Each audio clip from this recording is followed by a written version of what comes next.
Dear Heavenly Father, please come in power and might today. Unblock our ears and our eyes. Let the scales fall. Speak to us, Lord. In Jesus' name, Amen. Number 16. Wow, what a powerful chapter that is. Thank you, Sam. From rebellion to revival, the remarkable story of the Sons of Korah. One of the most beautiful truths in Scripture is that God is not limited by your family history, by your failures, by your past, or by the mistakes of those who came before you. We live in a world that often says the apple doesn't fall far from the tree. People are labelled by the family name, their upbringing, their neighbourhood, or their past. But God specializes in writing new stories. Amen. I love that, don't you? Today we're going to look at one of the most remarkable groups in all of Scripture, the Sons of Korah. Some people know about Korah, but few know about his sons. Korah was a rebel. His sons became worshippers. Korah opposed God's authority. His sons exalted God's glory. Korah was swallowed by the earth. His sons were elevated into God's presence. Their story proves that your heritage does not have to determine your destiny. The shadow of a father's failure. To understand the sons of Korah, we must first understand Korah.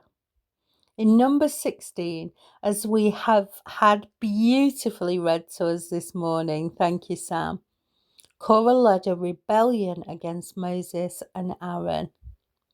He was dissatisfied with God's appointed leadership and wanted power for himself.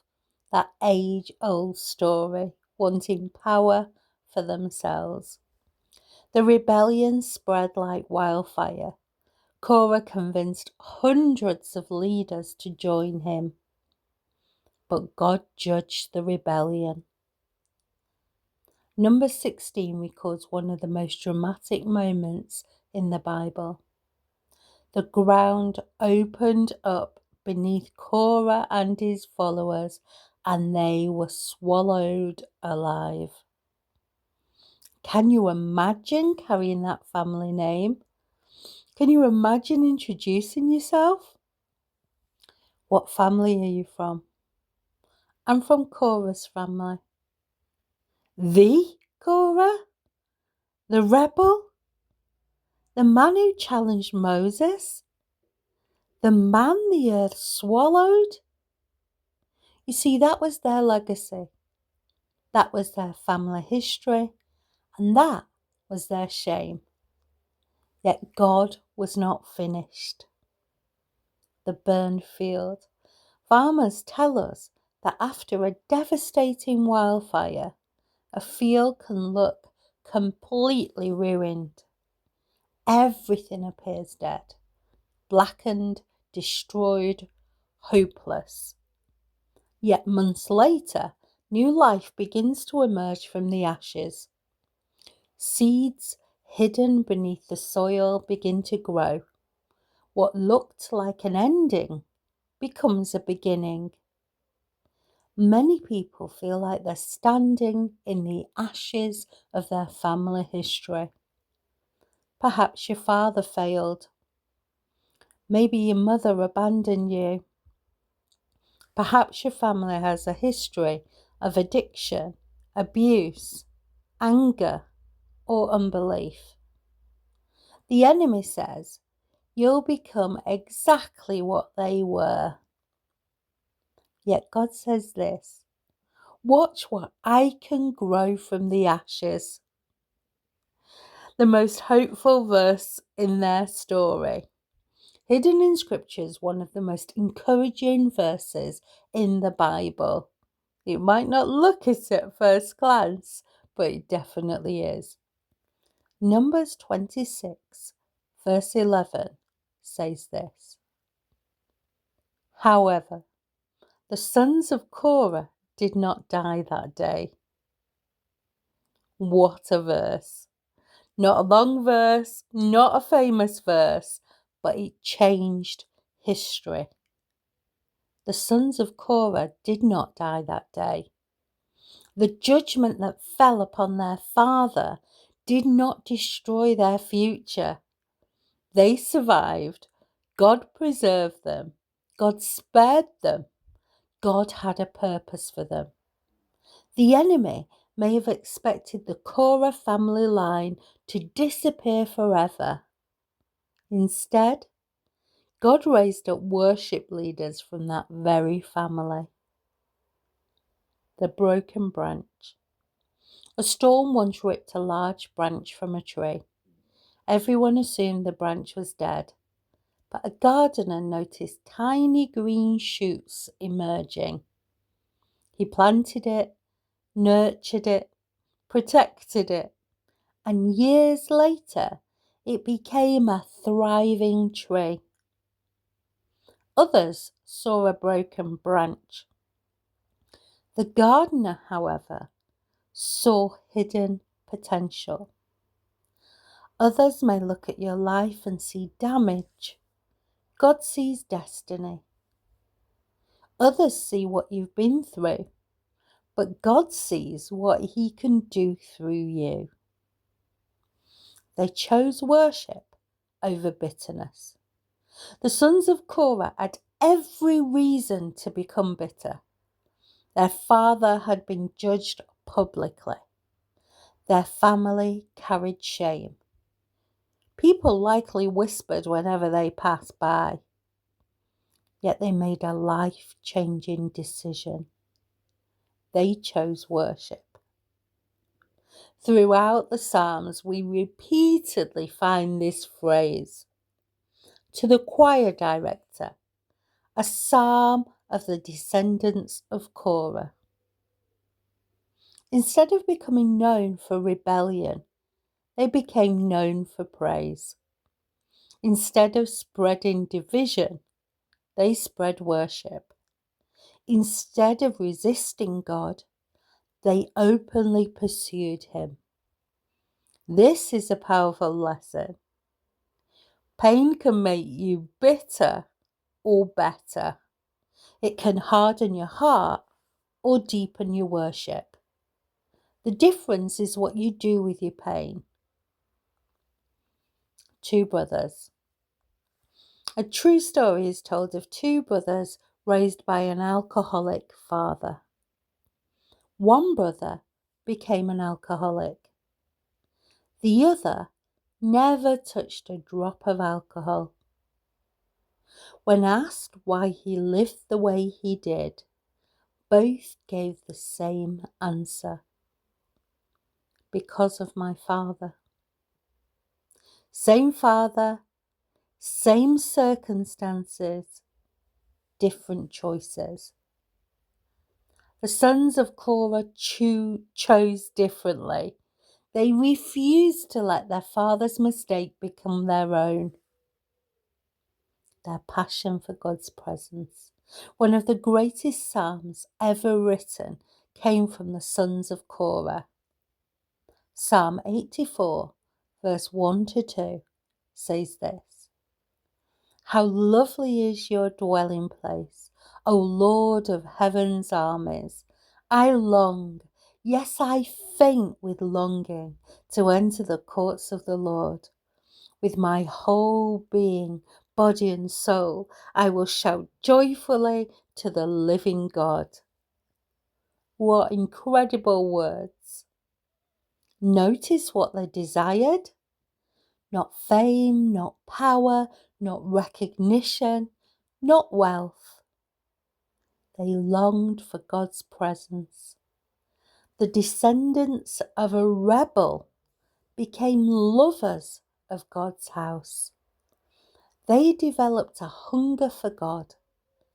They discovered that God's presence is better than anything this world can offer. And we've discovered the same thing here today. The thirsty traveller. A traveller crossing a desert became desperately thirsty. His lips cracked, his strength faded, his energy disappeared. Nothing mattered anymore. Not money, not status, not possessions, only water. When he finally found a spring, he drank deeply. The sons of Korah understood spiritual thirst. They knew only God could truly satisfy the deepest need of the soul. You know, many people today are thirsty, but they're looking in all the wrong places. I know I definitely did. Some look for satisfaction in success. Others seek it in relationships. Some chase entertainment, pleasure, or possessions. Yet every earthly well eventually runs dry. Only Jesus satisfies forever. From survivors to songwriters, the sons of Korah did much more than survive. They became spiritual influencers. They wrote songs that still inspire. They inspire believers thousands of years later. One of the most famous psalms begins like this: As the deer longs for streams of water, so I long for you, O God. I thirst for God, the living God. That's Psalm 42, verses 1 to 2, reading from the NLT version. As the deer longs for streams of water, so I long for you, O God. Imagine that. The descendants of a rebel wrote one of the greatest songs about longing for God. God transformed their story. The enemy wanted them remembered for judgment. God made them remembered for worship. The devil loves to define people by their worst chapter. But God writes new chapters. Peter denied Christ, yet he preached at Pentecost. Rahab was a prostitute, yet she became part of the Messiah's lineage. Paul persecuted Christians, yet became the greatest missionary ever. And the sons of Korah became worship leaders. Remember Michelangelo? The sculptor who once stood before a massive block of marble. Others saw only a rough stone. The sculptor saw a masterpiece hidden within. With every strike of the hammer, he removed what didn't belong. Eventually, a beautiful statue emerged. God does that with lives. He does that with you, and he does that with me. He sees what others cannot see. He sees what we can become through his grace. One day in God's house. Psalm 84, verse 10, contains one of the most beloved declarations in Scripture. A single day in your courts is better than 1,000 elsewhere. I would rather be a gatekeeper in the house of my God than live the good life in the homes of the wicked. What a statement. A single day with God is better than 1,000 days without him. The sons of Korah understood value. They knew God's presence is worth more than earthly success. Many people spend their lives climbing ladders, only to discover The ladder was leaning against the wrong wall. They gain wealth and they lose peace. They gain recognition and they lose joy. They gain possessions and they lose purpose. The sons of Korah discovered the greatest treasure is God himself. The violin auction. At an auction, an old violin looked nearly worthless. The bidding was very low. Then a master musician came over and picked it up. He tuned it. He played it. Beautiful music filled the whole room. People were absolutely mesmerized. Immediately, the value skyrocketed. What changed? Not the violin. That was still exactly the same. The difference was the master's touch. Many people feel worthless because of their past, but when Jesus touches a life, everything changes. His touch restores value. His touch restores purpose. His touch restores identity. God is a redeemer of generations. The story of the sons of Korah is ultimately a story of redemption. God redeemed a family line. God redeemed a reputation. God redeemed a future. Some people believe generational problems are stronger than God's grace, but the sons of Korah prove otherwise. Our God can break cycles. Our God can start new legacies. Our God can rewrite family histories. You may be the first believer in your family. You may be the first person pursuing God. You may be the first person determined to walk in forgiveness, purity, obedience, and faithfulness. Don't underestimate what God can do through one surrendered life. The sons of Korah became the turning point in their family story. And you can become the turning point in yours. The world remembers Korah for rebellion. He challenged God's authority and he lost everything. But heaven remembers the sons of Korah for worship. They refused to be prisoners of the past. They refused to be defined by their father's mistakes. They chose God's presence. They chose God's purpose. They chose worship. And God used them to bless generations. Today, perhaps you carry pain from your past. Perhaps you carry disappointment. Perhaps you're carrying shame. Perhaps you carry a family history that you wish was different. Remember this powerful truth. However, the sons of Korah did not die that day. Neither did your destiny. Neither did God's plan. Neither did God's purpose. The grace of God is greater than your history. The mercy of God is stronger than your failures. The power of God can transform your story. You are not condemned to repeat the past. You are called to create a new future.